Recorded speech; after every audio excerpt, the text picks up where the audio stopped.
So most people solve this question like 6 minus 2. So 6 minus 2 is equal to 4.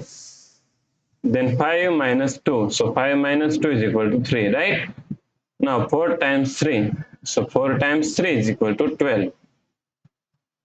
But this answer is not correct. This answer is completely wrong.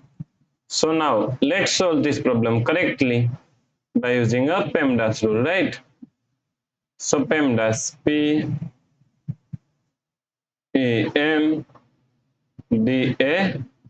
According to PEMDAS rule, first priority is parentheses, then second priority is exponents, then third priority is multiplication and division. Here multiplication and division both have equal priority, so we have to solve it from left to right.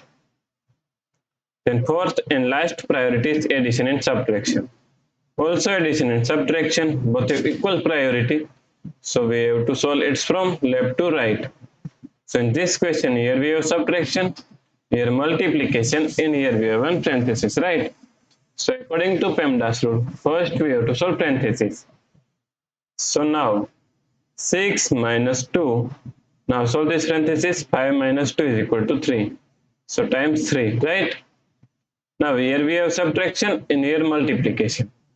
So according to PEMDAS rule, first we have to solve multiplication, then we have to solve subtraction, right?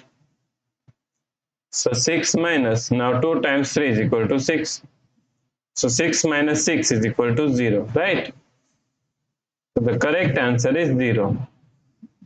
If you like this solution, please like, share and subscribe Virakti Education YouTube channel, and also do not forget to comment your answer. Thanks for watching this video.